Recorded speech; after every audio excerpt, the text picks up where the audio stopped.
Oi, pessoal, tudo bem? Como é que vocês estão? Espero que estejam todos bem, fazendo as atividades.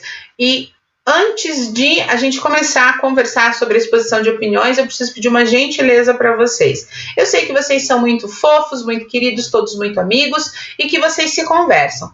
E eu sei também que há colegas que não estão assistindo às aulas, que não estão realizando as atividades. Eu gostaria de pedir a vocês que fizessem a gentileza de dar um toque nesses colegas. Olha que a professora está com saudades, que eu estou ansiosa esperando por vocês. Eu não sei se essa informação procede, mas eu recebi aqui num grupo de professores que a inscrição para o Enem se mantém a partir ainda na primeira quinzena de maio. Então, nós não sabemos como as coisas vão funcionar, nós não sabemos como as coisas vão acontecer. Estamos ainda estamos dando o nosso máximo, tentando fazer a nossa parte. Você não pode deixar de fazer a sua, né? Então, dê um toque para os colegas, quem não está participando das atividades, não está assistindo às aulas, peça, vai lá, a professora está com saudade, faça isso, porque as coisas, elas não mudaram ainda, principalmente em relação ao objetivo desse ano para você, aluno de terceirão, que é prestar o vestibular e prestar o Enem, né? Então, faça isso, por favor, a prof está pedindo, tá certo? E agora a gente vai falar de um gênero que já apareceu em processo vestibular, não é tão recorrente quanto poderia ser, mas ainda assim é importante que a gente fale dele, que é a resenha, né? Eu não gosto desse nome, mas como eu estou seguindo ali o material de vocês, para facilitar também a vida para vocês, o material traz não só o nosso, mas muitos trazem resenha crítica. Para mim isso é um pleonasmo, porque toda resenha ela é crítica, partindo do pressuposto que uma resenha é um texto que tem opinião. E a opinião é a crítica, né? A criticar é tecer juízo de valor sobre. Não gosto muito, mas eu vou deixar aí, porque é o que está no nosso material, né? Antes de a gente entrar nas características da resenha, eu vou fazer um comentário em relação às questões da semana passada que eu pedi que vocês fizessem como tarefa, tá? Eu vou abrir aqui no meu iPad o material que eu já devia ter aberto, eu fiquei aqui empolgada falando com vocês e não fui para o material, estou no material ainda do segundo ano do médio, da segunda série, né? Então, você sabe que eu apanho desse tablet, gente, porque ele não me obedece. Agora ele me obedeceu. Eu quero que ele vá para as outras páginas, para as outras partes, e ele não faz o que eu quero. Eu fico muito brava. Na verdade, eu sei que o problema sou eu, né? Mas foi só um desabafo. A gente tinha ali no material para gostar de ler, né? E ele falava ali, era uma tirinha, tá iniciando ainda. Enquanto isso, nós vamos conversar sobre a vida. Como está a vida? Como é que vocês estão fazendo para namorar? Não pode, hein? Minha filha já está desesperada, que ela está em isolamento social no município e o namorado em outro município, né? O meu filho não, ele está bem de boa, porque ele gosta mesmo de ficar em casa. Ele decidiu que ele não faz nem a barba mais. Então, ele tá com barba, com bigode, cabeludo, tá um horror. E fica lá naquele quarto, tá exatamente do jeito que ele gosta. Só sai para comer, volta, dá uma voltinha. Falei, meu filho, vá ao quintal, tome um sol, pegue uma vitamina D, mas não adiantou, não me obedeceu. Assim como o meu material também não está me obedecendo. Enfim, na hora que ele resolver ligar, mas a gente tinha lá uma tirinha que apontava o primeiro quadro, o personagem ali estava no cinema, o segundo quadro, o personagem ele comentava, né, sobre a relação entre produções artísticas e leitura. A primeira questão perguntar para você o último quadrinho em que ele fala, tá no cinema, tá na sessão do cinema, e fala, mas esse personagem nem tem no livro. A que parágrafo ou a que passagem do texto lá do filme da minha vida, da resenha, né, do filme da minha vida, a gente poderia associar. E aí é legal você perceber que dava para associar o primeiro parágrafo, justamente porque é no primeiro parágrafo da resenha que a autora, a Camila, ela fala que a dificuldade em lidar com filmes que são baseados em livros, em obras literárias, é justamente as alterações e inserções, né, de novos elementos, ok? A segunda e terceira perguntas eram questões pessoais. Queria saber de você, se você já tinha passado pela situação de assistir a um filme cujo livro que lhe deu origem era do seu conhecimento e não havia correspondência. E a terceira questão, também de cunho pessoal, perguntando a você a situação contrária, né? Se você já tinha assistido algum filme cuja versão em livro batia completamente, e perguntava a você o que faz, né, o que faz ser boa uma adaptação cinematográfica de uma obra literária. É uma resposta pessoal, então eu vou dividir com vocês experiências minhas, que eu já tive as duas situações, né? Quando saiu o filme Dom, com a Maria Fernanda Cândido e o Paulo Betti, se eu não estiver enganada, eu fiquei enlouquecida, porque eu havia lido uma crítica que falava que era baseado no Dom Casmurro. Então eu estava esperando ver a Capitu, o Bentinho, tava ali, nossa.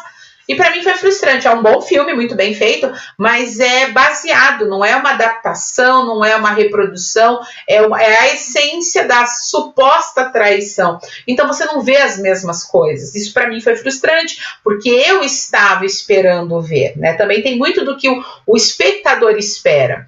Em relação à questão 3, eu também tive duas experiências, aliás, acho que tive até mais, mas duas que me chamam muito a atenção em relação a Memórias Póstumas e Benjamin. Memórias Póstumas é o filme com o Reginaldo Faria, que trata da história do Memórias Póstumas de Brás Cubas, e se você ler o livro e assistir ao filme, você vê inclusive as mesmas falas, é encantador. A forma como a adaptação foi feita, muito boa. E eu assisti também a um filme chamado Benjamin. É o primeiro filme da Cléo Pires, é o primeiro trabalho como atriz que a Cléo Pires fez. Benjamin é uma obra do Chico Buarque muito boa. Cléo Pires e Paulo José são os protagonistas no filme. E é exatamente a mesma coisa. As mesmas sensações que eu tive lendo o que o Chico escreveu, eu tive assistindo a obra. E isso faz com que eu pense o seguinte: o que faz de um filme uma boa adaptação de obra literária é o olhar do diretor. É como ele vai entender as diferenças entre esses recursos, porque um filme e um livro são muito diferentes. E a gente já começa a pensar essa diferença pelo próprio tempo. Um livro, ele não é muito difícil você colocar a história de um livro em 2 horas. Então, o olhar do diretor, o olhar do roteirista, até a própria expertise dos atores vai fazer, pelo menos para mim, vai fazer toda a diferença, né? Mas já que a gente está falando de opinião, vocês acreditam que não ligou ainda? É contra mim isso aqui, é verdade. Então, agora que a gente já falou das questões que eu pedi que fossem feitas, nós podemos entrar na resenha, focar um pouco mais as características de estrutura, a estrutura e a linguagem desse tipo de texto, certo? Então, o que é uma resenha? A resenha é um texto em que, além de apresentar as informações em relação a uma determinada produção cultural, também vai apresentar uma avaliação. Então, se você produz uma resenha, eu estou esperando que você sintetize o objeto da resenha, mas também avalie criticamente esse objeto, apontando inclusive pontos fortes e pontos fracos. Esse olhar mais crítico, ele é importante. E resenha é um excelente exercício para a gente, pensando na dissertação argumentativa do Enem. Porque se você treina o seu olhar a ponto de ser capaz de sintetizar, argumentar, avaliar positiva e negativamente alguma coisa, você está se preparando sim para convencer o interlocutor. Então faz todo sentido a gente trabalhar com esse gênero, né? A resenha, ela se encaixa nas tipologias da argumentação, justamente porque quem escreve e vai fazer essa avaliação precisa de argumentos válidos, precisa de argumentos consistentes, que sejam construídos a partir de informação confiável e de fonte válida. Lembra? A gente já falou bastante sobre isso, né? Quanto mais informação você tiver, mais fácil é constituir uma opinião. E a opinião, ela pode ser diversificada. O que vai mudar ali, o valor que o outro vai atribuir à sua opinião é justamente a qualidade com que você defende essa opinião. Então, quanto mais informação, quanto mais leitura, melhor, tá certo?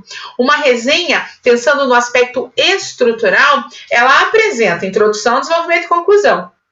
Além disso, para resenha, para esse gênero, se faz necessário um título, e quanto mais atrativo, quanto mais dialogismo entre o título e a obra, melhor. Também as informações básicas do objeto de análise do texto.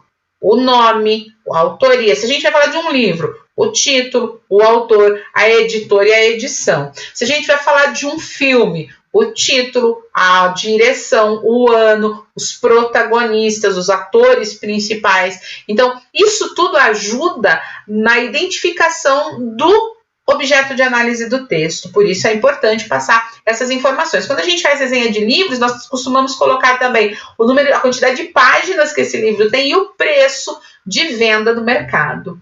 Agora que a gente falou da linguagem, da estrutura, batemos um papo sobre resenha, eu vou deixar uma atividade para você. Faça os exercícios, as questões que aparecem lá nas páginas 8 e 9 do nosso material. São questões em relação à linguagem da resenha, tá? Se surgirem dúvidas, acesse o mural no Classroom e deixa lá sua pergunta que eu vou poder interagir com você. A gente tem a possibilidade de conversar via plataforma, pelas mensagens ou Classroom. Eu prefiro o Classroom, acho que é muito mais rápido e mais dinâmico, tá? Quando nós vamos ter propostas de redação e quando tivermos propostas de redação, vou usar o Meet no Classroom para a gente fazer uma aula com interação. Mas isso eu aviso vocês com antecedência, tá certo? Se tiver dúvidas, por favor, usa o mural e pergunta. Na segunda-feira, que é o dia de aula, eu vou estar online a manhã inteira e um pedaço da tarde para atender a vocês, que são os nossos horários de aula aí do Ateneu, ok? Começamos a próxima semana pela correção desses exercícios e esclarecimento de dúvidas se surgirem. Fiquem bem, um beijo grande, continuem estudando, certo? Continuem se alimentando bem, cuidando da saúde, cuidando da cabeça. Façam leituras interessantes, assistam a bons programas na TV, durmam, isso é bom, se alimentem com qualidade, para que você não tenha dificuldade de passar por esse momento tão difícil, tá bom? Beijo grande, gente. Tô com saudade. A gente se vê na próxima semana. Tchau, tchau.